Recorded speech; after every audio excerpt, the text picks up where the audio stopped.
James Brown was a founding father of funk and one of the most important American musicians of all time. Brown was a music icon and innovator. He was popularly referred to as the Godfather of Soul. James Brown worked his way to the top of the funk and R&B music, earning the moniker the Godfather of Soul. His unique vocal and musical style influenced many artists.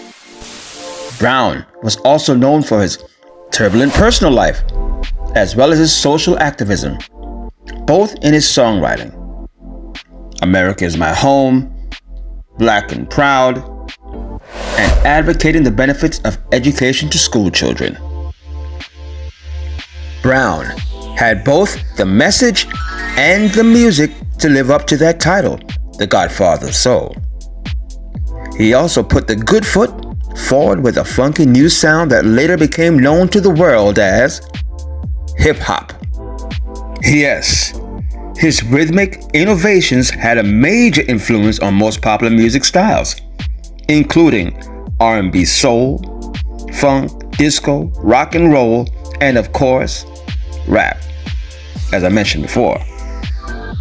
Hip-hop was very dominant on samples, and of course they sampled Brown a whole lot of times.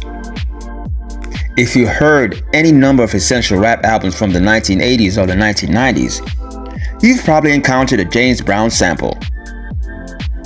Brown's 1970 masterwork, Funky Drummer, remains one of the most sampled songs in hip-hop.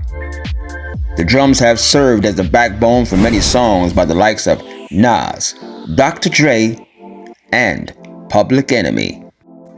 Flashback. Brown was dismissed from school at the age of 12 for insufficient clothing.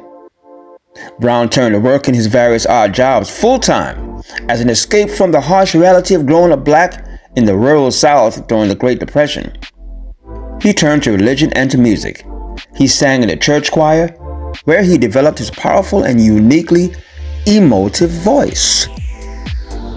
Some years later, at the age of 16, he would meet Bobby Byrd, an aspiring R&B singer and pianist, forming a friendship and musical partnership that proved one of the most fruitful in music history.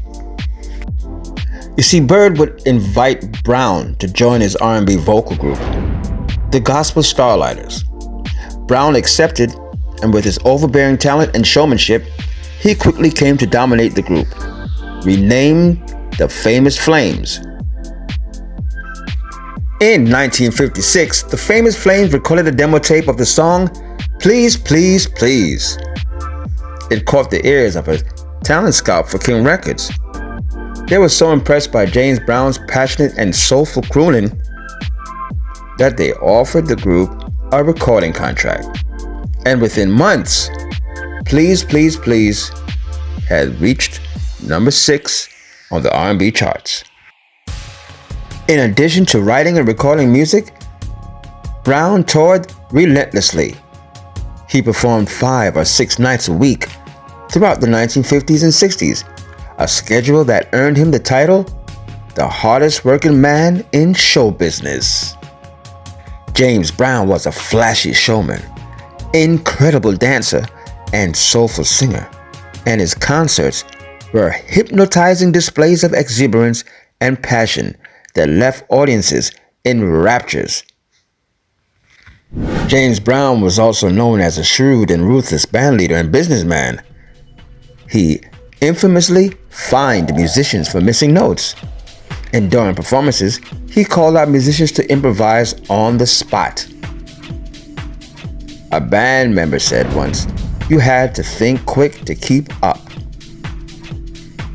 His social activism was heavily on display in the 60s. He also wrote the classic Say It Loud, I'm Black and I'm Proud, a protest anthem that has unified and inspired generations.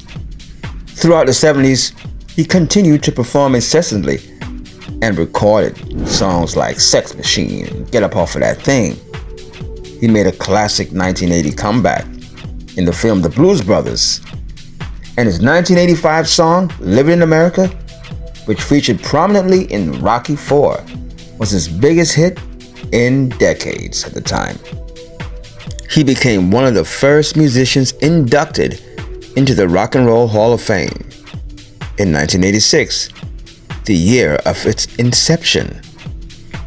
James Brown is unquestionably one of the most influential music pioneers of the last half century, the godfather of soul, the inventor of funk, the grandfather of hip-hop.